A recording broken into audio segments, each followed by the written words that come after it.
अगर मेरे साथ इम्तियाज़ जलील होते, अख्तरुल ईमान होते, तो वफ़ को बर्बाद करने का, मस्जिदों को छीनने का, दरगाहों को छीनने का बिल नहीं पेश होता मेरे भाई। वो ललचाई हुई नज़रों के साथ अब आपके ऊपर नज़र लगा कर बैठे हैं, क्योंकि वो जानते हैं कि वारिस एक तोप की तरह महाराष्ट्र के असेंबली में गरजेगा। वो जानते हैं कि वारिस को रोकना मुश्किल हो जाएगा। याद रखो मेरी इस बात को आप, वारिस पठान की जबान पर कोई ताला नहीं है। वारिस पठान की जबान को कोई नहीं रोक सकता। एक इम्तियाज जलील मजलिस का सदर महाराष्ट्र का, एक मुसलमान एमपी 20 साल के बाद महाराष्ट्र से मुंतखब हुआ 2019 में।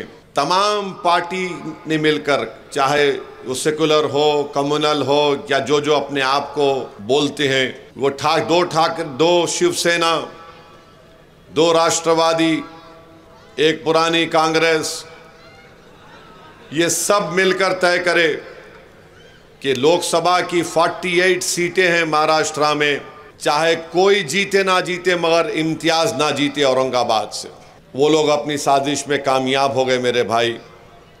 मैं आपसे हाथ जोड़ के अपील करने आया हूँ, इम्तियाज तो इलेक्शन हारने के बाद भी आज भी लड़ रहा है, मगर मैं पार्लियामेंट में अकेला हो गया मेरे भाई। अगर मेरे साथ इम्तियाज जलील और मेरे भाई अख्तरुल ईमान होते, नीतीश कुमार के पास कितने 12 या 13 एमपी हैं, 12 एमपी हैं। 12 एमपीओं के ऊपर मोदी बैसाखियों के वजीर आज़म बन चुके। नहीं, हंसने के लिए नहीं कह रहा हूँ। अगर मजलिस इत्तेहादुल मुस्लिमीन के 7-8 एमपी जीत जाते, तो क्या आप ये उम्मीद कर सकते कि पार्लियामेंट में वफ़ को बर्खास्त करने का बिल लाया जाता? सोचो भिवंडी की आवाम, तकारीर तो बहुत होंगे, मगर आपको एक फ़िक्र देकर जाना चाहता हूँ। अगर मेरे साथ इम्तियाज़ जलील होते, अख्तरुल ईमान होते, तो वफ़ को बर्बाद करने का, मस्जिदों को छीनने का, दरगाहों को छीनने का बिल नहीं पेश होता मेरे भाई। हम इस बात पर गौर नहीं करते कि हमारे नुमाइंदों की कितनी बड़ी ज़रूरत है हमको। हम सिर्फ यही समझते कि नहीं, मेरा फ़ायदा नहीं, मेरा नुकसान है, ये मेरा नुकसान है, मेरा फ़ायदा। मैं देखता हूँ पार्लियामेंट में अकेला हूँ, अल्हम्दुलिल्लाह। अपनी जिम्मेदारियों को अल्लाह के फजल करम से मैं निभाता रहूँगा।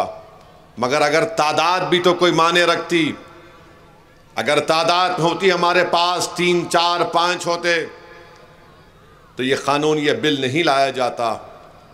जो धोखा औरंगाबाद में इम्तियाज जलील को दिया गया, मेरी आपसे अपील है कि आप उस धोखे का शिकार मत होइए। और मोमिन वो है जो 2 बार एक सुराख से नहीं डसा जाता। एक बार जालिमों ने हमको डसा, हम औरंगाबाद की पार्लियामेंट की सीट को खो दिए।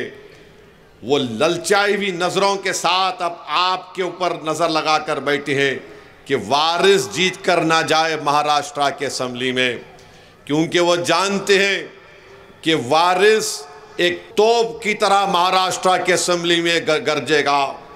वो जानते हैं कि वारिस को रोकना मुश्किल हो जाएगा।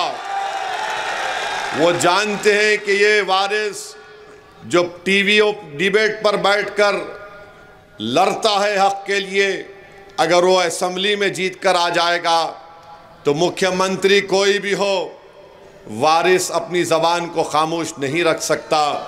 क्योंकि याद रखो मेरी इस बात को आप, याद रखो मेरी इस बात को आप, वारिस पठान की ज़बान पर कोई ताला नहीं है।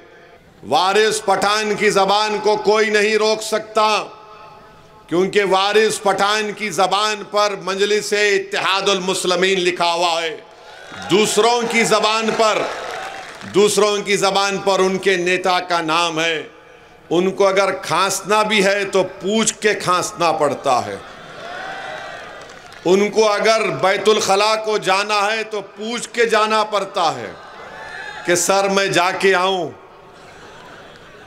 मजलिस ये काम नहीं करती। जहाँ पर गरीब और मजलूमों का मामला आएगा, हम शुरू से बोलते बेझिझक मुकाबला करो।